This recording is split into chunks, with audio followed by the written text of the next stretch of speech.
প্রিয় শিক্ষার্থী বন্ধুরা, তোমরা যারা ইউনিভার্সিটি অব গৌড়বঙ্গ বিশ্ববিদ্যালয়ের অধীনে বিভিন্ন কলেজগুলিতে সেকেন্ড সেমিস্টারে পড়াশুনো করছো এবং তোমাদের সেকেন্ড সেমিস্টারে যাদের দর্শন অর্থাৎ ফিলোসফি মাইনর পেপারটি রয়েছে, সেই ফিলোসফি মাইনর 2 পেপারের সাজেশন নিয়ে আজকের এই স্পেশাল ভিডিও। আজকের ভিডিওতে বলা প্রশ্নগুলি তুমি যদি খুব ভালো করে রেডি করো, তাহলে এখান থেকে সমস্ত প্রশ্ন পরীক্ষায় নিশ্চিত কমন পেয়ে যাবে। Paper code PHIMN MNC2, paper name Indian philosophy 1। তোমাদের লিখিত পরীক্ষা মোট 40 নম্বরের হবে এবং পরীক্ষার সময় থাকবে 2 ঘন্টা। ভিডিওটি ভালো লেগে থাকলে অবশ্যই একটি লাইক করো। চ্যানেলে নতুন হয়ে থাকলে চ্যানেলটিকে সাবস্ক্রাইব করে রাখো, কারণ এই চ্যানেলে ইউনিভার্সিটি অব গৌড়বঙ্গ বিশ্ববিদ্যালয়ের বিভিন্ন বিষয়ের সাজেশনমূলক ভিডিও পোস্ট করা হয়ে থাকে। আজকের ভিডিওতে বলা প্রশ্নগুলি তুমি অবশ্যই খাতায় লিখে নেবে অথবা বইয়ে দাগিয়ে নেবে। তাহলে শুরু করা যাক আজকের ভিডিওর মূল আলোচ্য বিষয়।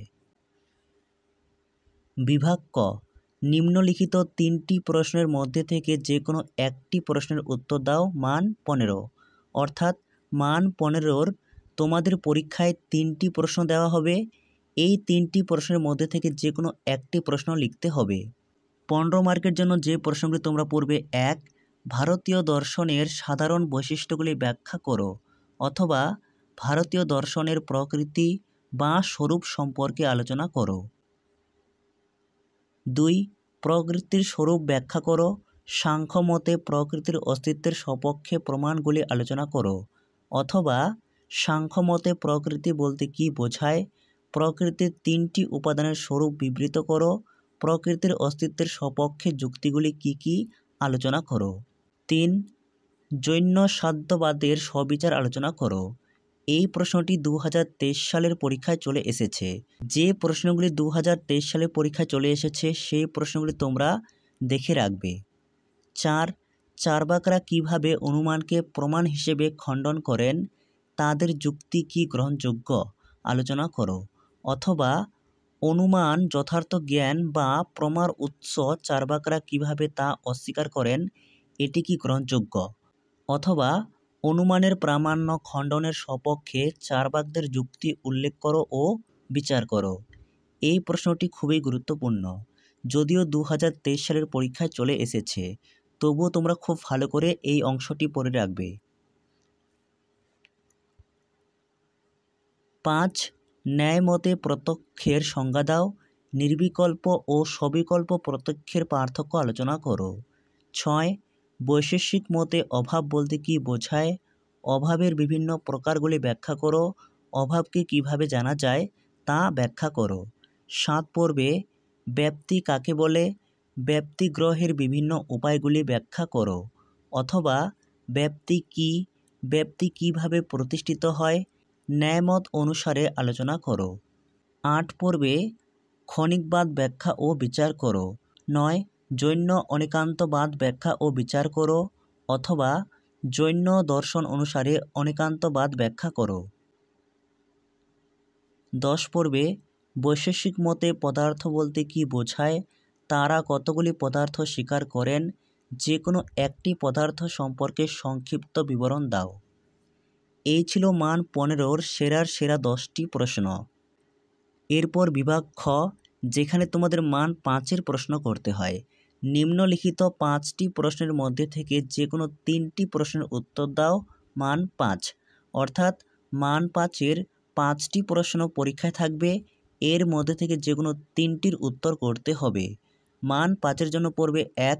প্রত্যক্ষই একমাত্র প্রমাণ, চার্বাকরা কী রূপে এই মত প্রতিষ্ঠা করেন, অথবা কেন চার্বাকরা স্বীকার করেন যে প্রত্যক্ষই একমাত্র যথার্থ জ্ঞান লাভের উপায়। প্রশ্নটি ভীষণ গুরুত্বপূর্ণ। 2 পর্বে সাংখ্য বিবর্তনবাদ ব্যাখ্যা করো। 3. তুমি কি মনে করো ভারতীয় দর্শন দুঃখবাদী আলোচনা করো। 4 পর্বে বৌদ্ধমত অনুসরণ করে ভবচক্র পদটি ব্যাখ্যা করো। ভবচক্র না থেকে সেখানে দ্বাদশ নিদানও থাকতে পারে। 5. চার্বাক দর্শনকে জড়বাদী দর্শন বলা হয় কেন। এই প্রশ্নটি মান 5-এ চলে এসেছে, তবে মান 2-এ আসতে পারে। 6. ভারতীয় দর্শনের পরিপ্রেক্ষিতে আস্তিক ও নাস্তিক সম্প্রদায়ের পার্থক্য নির্ণয় করো। তোমরা জানো ভারতীয় দর্শনের দুটি সম্প্রদায়, এক আস্তিক, দুই নাস্তিক। আস্তিক দর্শনের আবার 6টি ভাগ রয়েছে, নাস্তিকের 3টি রয়েছে। প্রত্যেকটি ভাগ ভালো করে পড়বে। আস্তিকের মধ্যে যেমন রয়েছে সাংখ্য, ন্যায়, যোগ, বৈশেষিক, মীমাংসা, বেদান্ত। নাস্তিকের মধ্যে রয়েছে চারবাক, বৌদ্ধ, জৈন। প্রত্যেকটি বিভাগ খুব ভালো করে তোমরা পড়বে। 7. জৈন দর্শন অনুসরণে দ্রব্য ও গুণের ধারণা ব্যাখ্যা করো। 8. জৈন সাতবাদ আলোচনা করো। এই প্রশ্নটি মান 5-এর জন্য খুব গুরুত্বপূর্ণ। যেহেতু 2023 সালে এই প্রশ্নটি মান 15 এসেছিল, তাই মান 5-এর জন্য তোমরা এই প্রশ্নটি খুব ভালো করে পড়বে। 9 পড়বে সাংখ্যমতে প্রকৃতির গুণগুলি কি কি, এদের চরিত্রগত বৈশিষ্ট্যগুলি ব্যাখ্যা করো, অথবা সাংখ্য দর্শন অনুসারে প্রকৃতির বিভিন্ন প্রকার গুণের স্বরূপ বিবৃত করো। 10 পর্বে ন্যায় দর্শন অনুসরণ করে নির্বিকল্প ও সবিকল্প প্রত্যক্ষের মধ্যে পার্থক্য করো, অথবা নির্বিকল্প ও সবিকল্প প্রত্যক্ষের মধ্যে পার্থক্য নির্দেশ করো। 11 পর্বে দেহাত্মবাদ ও নৈরাত্যবাদের মধ্যে পার্থক্য নির্দেশ করো। 12 পর্বে বৌদ্ধ নৈরাত্যবাদ সংক্ষেপে ব্যাখ্যা করো। 13 ন্যায় দর্শন অনুসারে ব্যাপ্তির স্বরূপ ব্যাখ্যা করো। 14 নম্বর বিভিন্ন প্রকার লৌকিক সন্নিকর্ষ কী কী ব্যাখ্যা করো। 15 চৈতন্য বিশিষ্ট দেহে আত্মা উক্তিটি আলোচনা করো। অর্থাৎ চারবাকদের দেহাত্মবাদ অংশটি খুব ভালো করে পড়বে। 16 বৌদ্ধ মতে অষ্টাঙ্গিক মার্গ সংক্ষেপে ব্যাখ্যা করো। এরপর বিভাগ গ, নিম্নলিখিত 8টি প্রশ্নের মধ্যে থেকে যে কোনো 5টি প্রশ্নের উত্তর দাও। মান 2, অর্থাৎ মান 2-এর 8টি প্রশ্ন পরীক্ষায় থাকবে, এর মধ্যে থেকে যে কোনো 5টি প্রশ্নের উত্তর তোমায় করতে হবে। যেহেতু শর্ট প্রশ্নের কোনো সাজেশন হয় না, তাই শর্ট প্রশ্ন তুলনামূলকভাবে কয়েকটি বেশি রাখা হয়েছে। মান 2-এর জন্য প্রথমে পড়বে 1 প্রমা শব্দটির অর্থ কী, অথবা প্রমা বলতে কী বোঝো। 2 জৈন মতে দ্রব্যগুলির শ্রেণীবিভাগ কীরূপে হয়। 3 সাংখ্য দর্শনে কতগুলি তত্ত্ব স্বীকার করা হয়েছে। 4 ভবচক্র কাকে বলে। 5 বৈশেষিকগণ কতগুলি পদার্থ স্বীকার করেন। 6 পরার্থনুমান কাকে বলে। 7 ভূত চৈতন্যবাদ বলতে কী বোঝায়। 8 ভারতীয় দর্শনের পরিপ্রেক্ষিতে আস্তিক ও নাস্তিক বলতে কী বোঝায়। 9 সৎ কার্যবাদ কী। 10 বৈশেষিক মতে দ্রব্য বলতে কী বোঝায়। 11 সাধ্যবাদ বলতে কী বোঝায়। 12 4টি আর্যসত্য কী কী। 13 প্রত্যাভিজ্ঞা কী। 14 জীব এবং অজীব এর তফাৎ কী। 15 পর্বে বৌদ্ধ দর্শনের প্রথম আর্যসত্য সংক্ষেপে লেখো।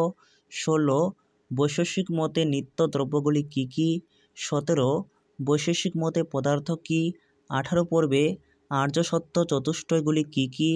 19 পর্বে ভারতীয় দর্শনে আস্তিক বলতে কী বোঝানো হয়।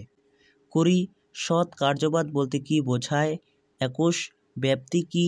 22 পর্বে বৈশেষিক মতে অভাব বলতে কী বোঝায়। 23 প্রতীত্ব সমুৎপাত শব্দটির অর্থ কী। 24 চার্বাকগণ কোন ভূতদ্রব্য স্বীকার করেননি। 25 স্বভাববাদ কী। 26 পর্বে ন্যায়মতে স্বার্থানুমান ও পরার্থনুমান কাকে বলে। 27 ন্যায়মতে প্রমা কী। 28 পর্বে অনেকান্তবাদ কী। 29 বৈশেষিক মতে দ্রব্যের লক্ষণ কী। 30 পর্বে চারবাক দর্শনকে কেন লোকায়ত দর্শন বলা হয়। এই ছিল আজকের ভিডিওর সম্পূর্ণ আলোচনা। ভিডিওটি ভালো লেগে থাকলে অবশ্যই একটি লাইক করো। এছাড়াও তোমার কোন বিষয়ের সাজেশনমূলক ভিডিও প্রয়োজন তা নিচে কমেন্টে লিখে জানাতে একেবারেই ভুলো না।